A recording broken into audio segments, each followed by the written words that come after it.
Welcome to week 10. Some videos to help you out. So problems like number 1 on your homework.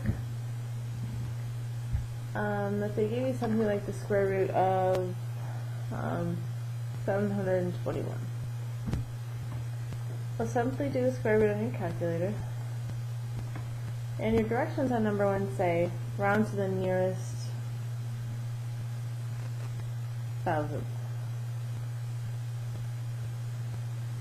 So my decimal is 26.85144316. That's what my calculator showed me. So the nearest thousandth, I'm keeping all this, tenths, hundredths, thousandths. So I got to figure out what to do with this number. So I figure out with the 4, does the 4 make that stay the same? Or does 4 make it go 1 bigger? And it's always the rules are, if it's 5, it goes up. If 5 and up, then this number would go up. If it's 0 to 4, it would stay the same. So the nearest thousandths, my final answer would be 26.851. Because this is a 4, that doesn't change that at all. Problems like number 2, when you have a function, that's what f of x stuff is. Square root of like x plus 5. The problem is, in terms of square roots, you can't ever square root a negative number without some prior knowledge. So for right now, all you need to know is you cannot square root a negative number. So if you actually square rooted like negative 9, this is not negative 3. This is actually a no solution. Your calculator will tell you error, there's a problem with that input. You can't ever find two numbers that multiply to negative 9. It repeats because 3 times 3, positive 9. Negative 3 times negative 3, positive 9 again. So there's two numbers that don't work in this case. So what we want to do, like on number 2, we want to make sure that we avoid all the negative numbers underneath here. So what you do is, you take whatever under there, you set it greater than or equal to 0. This means I'm going to solve for an x, minus 5 minus 5. I end up with x being greater than or equal to negative 5.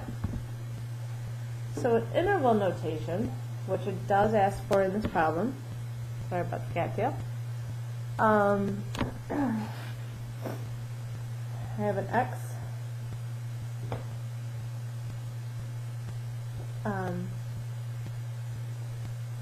interval notation would be this, so the number line would be negative 5, this, all the way up to my positives.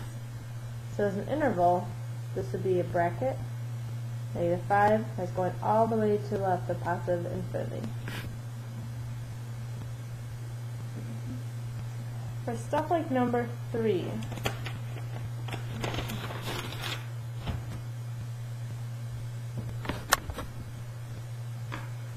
if you have the square root of 64x squared, well, you're going to take this in pieces. Square root of 64 is just 8. You're also going to do the square root of x squared. Now to ensure, again, this number in here has to be positive coming out, so we would say absolute value of x, just to make sure that answer coming out is positive. So square root of 64x the second is this answer, 8 absolute value of x. So it's again similar, square root of 4x to the second, square root of 4 is 2. This and this, we want the answer to be positive, so we add absolute value of x. That's all you need to do. And number 4, it's actually pretty easy. When you have a number outside, this is called the index. So let me change mine. My index is going to be 13. It means the 13th root of something. When it's odd, we don't need to worry about the sign. And if these two numbers are the same, these two actually cancel each other out, and you end up with just x. So if you have something like 5 is the index, x to the 5th, the square root, and that cancel each other out, so you end up with x again. Number 4 is very clean, very basic, but that's actually all it is. Now number 5, says the cubed root of negative 343. Alright, anytime you have a number that's floating above the square root sign, we can rewrite this as negative 343 to the 1/3 power. So I want to know a number multiplied by itself 3 times that gives me that.